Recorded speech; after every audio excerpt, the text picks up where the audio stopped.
You're watching Cafe DC and I'm Faiz Rahman.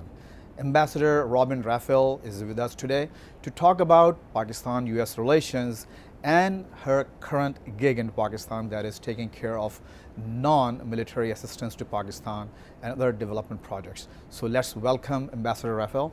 Thank you very much for joining us. Thank you, Faiz. Delighted to be here. Very good. Let me just start with the meeting. Minister Ishaq Dar, Finance Minister of Pakistan, and his team is here in town. And by the time this show airs, they would have wrapped up the meetings. But what's the agenda? And I understand it's a continuation of the strategic dialogue that resumed in January this year. Yes, that's correct. This is the Economic and Finance Working Group, which is part of the strategic dialogue that has been re-energized by Secretary Kerry. And this group met about a year and a half ago last time. So we're really looking forward to welcoming Finance Minister Dar and his team. The discussion will be led on our side by the Undersecretary for Economic and Business Affairs, Catherine Novelli. Our agenda basically has 4 items. Where we want to hear from Minister Dar about how Pakistan's doing with its economic and energy reforms. We'll be discussing a joint effort to put together a 5-year plan for increasing investment and trade between our two countries. You often hear, both from the Pakistan side and our side, that it's time to move towards trade, not aid.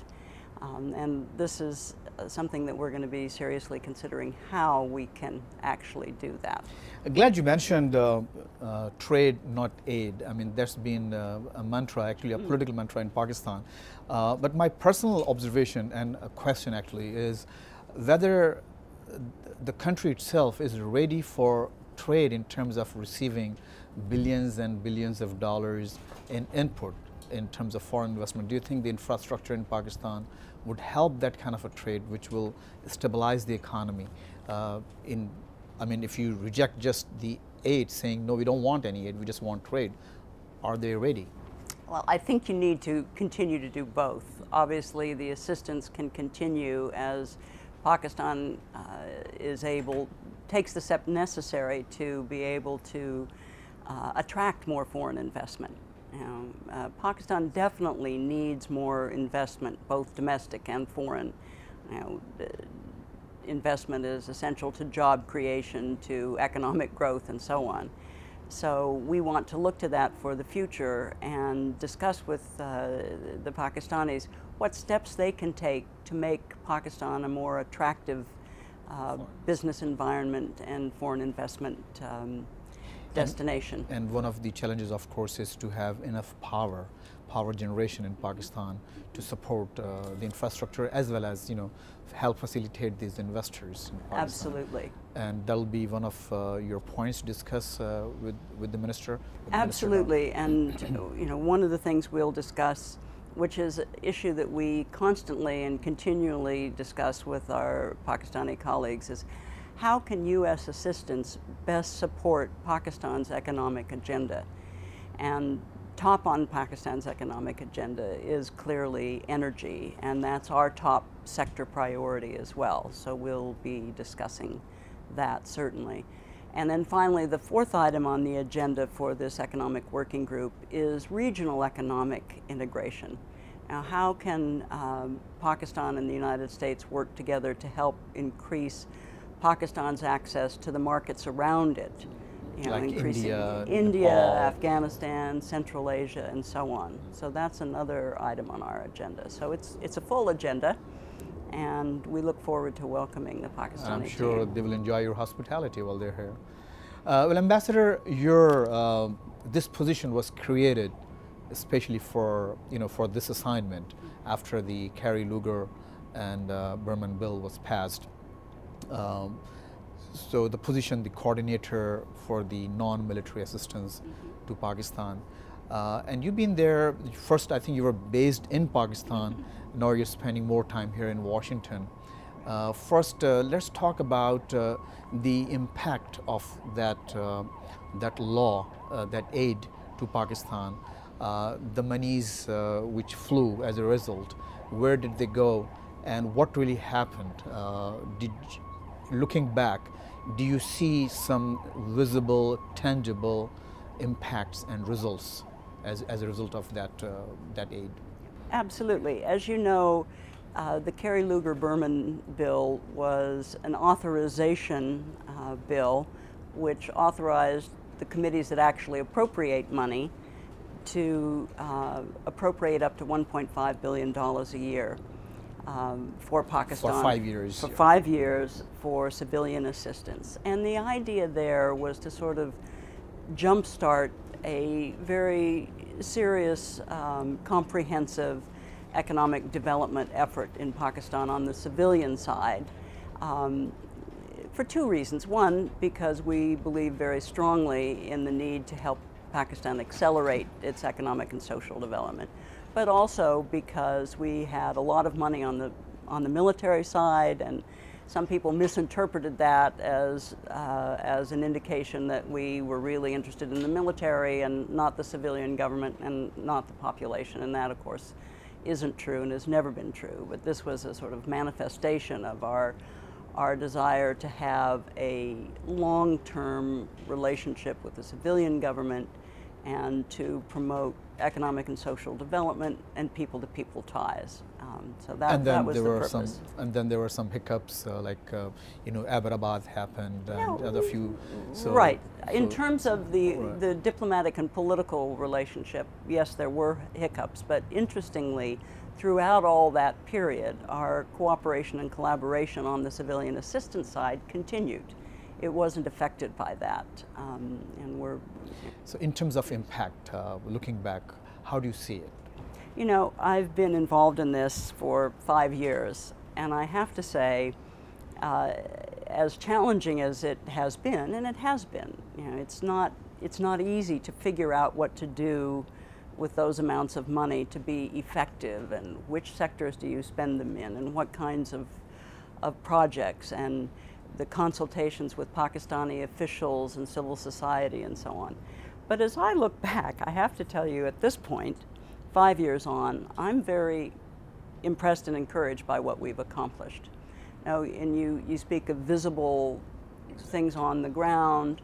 We've helped add over 1,000 megawatts of power to the grid through refurbishing power stations and finishing some hydroelectric projects that had been stalled.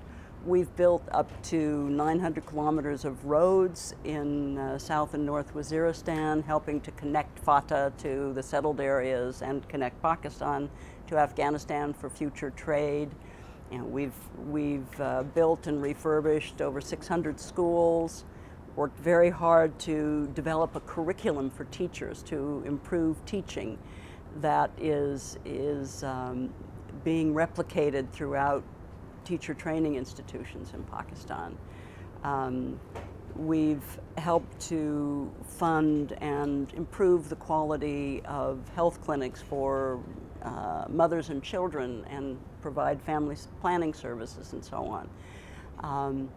And in FATA, we have completed over 2,600 small projects that really make a difference to communities.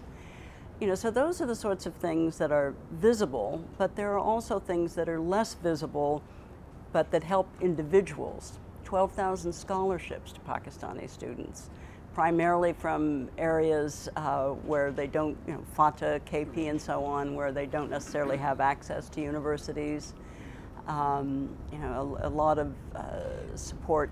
The 2,600, you said, projects in FATA? 2,600. 2,600. And these are small projects. Small projects, yeah. But these were done in collaboration with the FATA Secretariat, the local communities, the political agent. They'd all get together. So all the stakeholders were represented. Like mom and pop shops or something? Well, no, the community would decide, okay. Did they want a retaining wall for flood protection? Did they want a tube well? what was it? Okay, it's not just businesses, or I mean, you're talking about like projects. These are Okay. small Community projects. infrastructure. And we had a very efficient system worked out. So these projects would be completed in 3-4 months, and they'd move on to the next.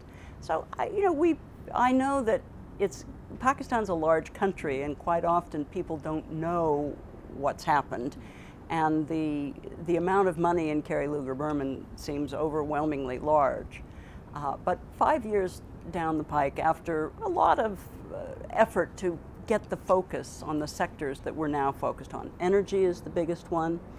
Economic growth, which means helping agricultural productivity, access to finance, particularly for small and medium enterprises. Very important because stimulating growth is And political key. uncertainty, of course. I mean, Yeah. because that kind of poisons the overall environment. So Right. that's also. But we find on the ground, I know I'm challenging some conventional wisdom here, but we find on the ground people like to work with us.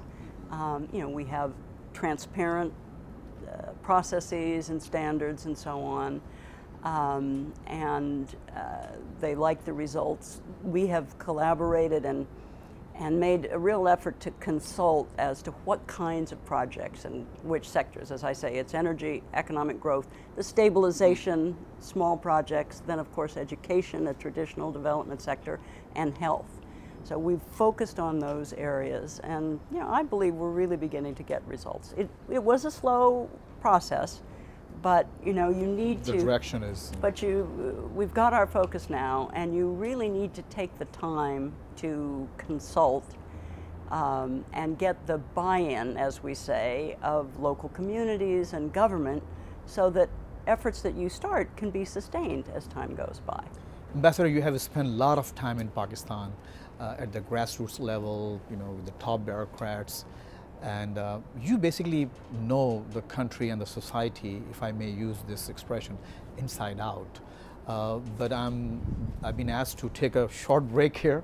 We'll take a break, and once we come back, we'll talk to you about these issues. I mean, what was your experience with the people of Pakistan? You are a very well-known face, not just in Pakistan, but in that region, and of course around the world. So just take a short break. Please stay with us. Don't go anywhere. We'll be right back. Each week here at Cafe DC, I go one-on-one. Politicians, literary giants, activists, power brokers, and many more from different walks of life. And focusing on what matters is my cup of, shall we say, coffee. Matters that make a difference in the society. Watch me, Faiz Rahman, on Cafe DC, every week only on PTV World. Welcome back. Okay, Ambassador, we were talking about your experience with the people of Pakistan. Like I said, you've been very deeply and very closely involved with the people themselves, not just a bird's eye view of Pakistan. You are, a person who takes things very seriously and go out there and get your hands dirty, so to speak. So what was your experience while you spent so much time in Pakistan? Well, as you know, I've been going in and out of Pakistan and have had a few tours there since 1975. And obviously it's changed a lot since then. But really, Pakistan is a beautiful country. The people are warm, they're interested, they're ambitious, they're resourceful, they're resilient.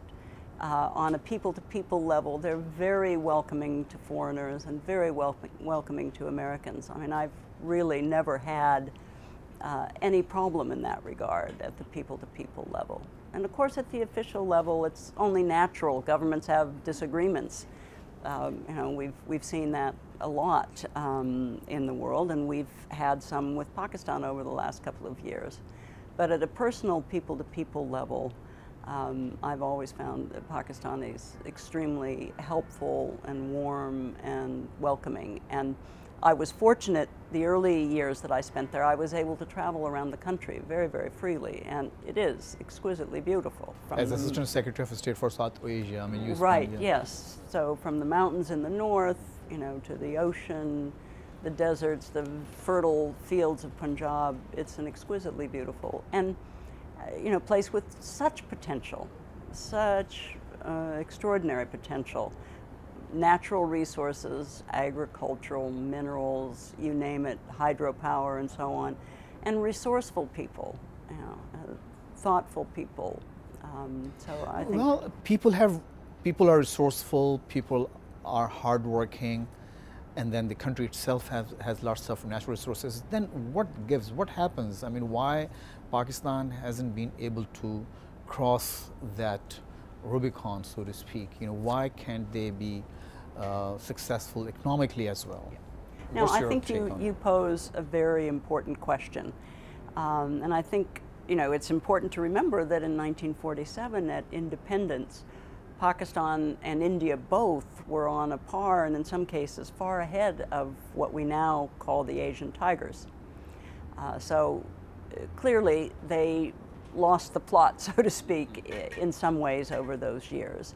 Both nations, you believe? India and Pakistan both? India and Pakistan both. Now, India, in 1991, when the Soviet Union collapsed, that was an epiphany for them. So they proceeded very quickly with very important economic reforms. Opened up the right. markets. Getting the state out of the economy, which has led to enormous progress there in economic growth. Pakistan has been a little bit more conservative in terms of moving away from that statist philosophy, which was popular in the 60s and 70s. Part of the reason for that is that they've had this flip-flop between military and civilian regimes, so that the civilian institutions, which would help to bring about economic reform and in a consistent way, haven't been able to put down roots, because as they got going, another government would come in and things would change. So that's been part of the problem. I think no doubt the troubles in Afghanistan, which have gone on for 30 years, have been a big distraction for Pakistan. But I think now there's a real focus on the reforms that are required. There's a lot of new and innovative thinking. There's extraordinary entrepreneurship and so on. So I think the future looks a lot brighter. Ambassador Rafael Fariz Zakaria, he wrote a column about MH370 on CNN website about the conspiracy theories that have been going around. And one of his phrases that is stuck with me was, people believe in conspiracy theories because they don't have enough information. That's the reason that feeds into these theories. And Pakistanis have a lot of, constantly when it comes to America. I hear lots of stuff. Sometimes it's, it's credible, but most often it's not really worth giving attention to. But they are there, those sentiments. And one of them is that American government is divided when it comes to Pakistan. They have different policies, and their fights here, in the bureaucratic fights actually, that impact results on the ground in Pakistan. For example, on the one hand, of course, your department is trying to push polio vaccination, media openness, freedom of expression, everything. But other events also happened which kind of, basically impacted the polio vaccination campaign in Pakistan. And when it comes to media, there was this misfire, the Pirzada Theater funding, $20 million, but it has to be ended. And that also created lots of theories that media is being bought by the Americans. There's like about $50 million put aside to invest in the ownership and the policies of the media outlets. So what do we have to say? I mean, what's going on? The Americans aren't doing enough to communicate with the people of Pakistan. What's happening out there on the ground in terms of these theories? Let me respond in a couple of ways. First of all, you're absolutely right. South Asia is the home of conspiracy theories, and I think South Asians have a hard time giving that up. Yeah, it's partly in it's not just Pakistan, it's not just Pakistan. In the entire region, yeah. And it's partly the culture. It's America too, actually. That's right. partly the culture. It's partly not enough information, but you know, as we've said, that's changing. The number of journalists and news outlets, television, radio, you name it, has absolutely ballooned in Pakistan in the last 20 years. And in fact, that's one of the reasons there's such a demand for training for journalism, for journalists, Exactly. because it's happening the too profession, soon, too fast. The profession has grown so quickly that there hasn't been time to train people. And I can assure you, it's the training and professionalization of Pakistani journalists that we are helping to support. It has nothing to do with ownership or anything like that. So I think that's a red herring, as we say. In terms of you know, some of the misunderstandings about our programs and so on, and the Pirzada theater group, puppet theater you mentioned, you know, that was just a most unfortunate incident. You know, in $20 million, there was never that much money. That was the life of a program number. Wasn't that much money. And it was one of those things which we did in the beginning when we were in a hurry, and we didn't build in the training for them to know how to properly account for the funds and so on and so forth. And it was a shame, because the truth is they did very good programs. It was a management problem, and I think we all learned from that. Very good, Ambassador. I think now we have to take another small break. We have come to the final leg of our program. We'll take a short break and then continue our discussion with Ambassador Robin Raphael. Stay with us, please. Each week here at Cafe DC, I go one-on-one. Politicians, literary giants, activists, power brokers, and many more from different walks of life. And focusing on what matters is my cup of, shall we say, coffee. Matters that make a difference in the society. Watch me, Faiz Rahman, on Cafe DC every week only on PTV World. Welcome back. Okay, Ambassador Raphael. Another very important historic event is taking place this year in the region. America is about to withdraw, if not totally, you know, largely from Afghanistan. And Pakistanis are concerned. It's going to have an impact not just on the region but Pakistan. So what is your vision post 2014 for the region? That's a very important question, and I've heard this concern voiced myself among Pakistani friends. But I think it's important to keep this all in perspective. I think there was just the most important event happened on Saturday, which was an election in Afghanistan in which people turned out in record numbers despite threats from the Taliban. There was a very professional campaign. The security forces did a very good job. The Election Commission did a very good job. You know, we've congratulated the Afghan people and their institutions, and I think that sets the stage for a more positive future. A new government looking forward. We're confident that we can get the bilateral security agreement that we need just to keep some forces there to continue training and equipping and you know, helping the security forces professionalize even further. And we plan to continue our civilian assistance as well. You know, we will remain committed to Afghanistan. You know, some people have asked me, did you learn your lesson from the last time? And I say, absolutely yes. And, you know, the entire U.S. government is of the same view on this. You're going to remain engaged with the region. Absolutely. Very good, Ambassador. I think we would like to talk to you more. I mean, there's so much to talk, but it has to end, like all the good things in life. Ladies and gentlemen, Ambassador Robin Raphael with us. Thank you very much for watching. Please don't forget to visit our website, urduvoa.com, and for your feedback, you can talk to us through Twitter or our Facebook account. Thank you very much for watching. This is Faiz Rahman. See you next week. Khuda Hafiz.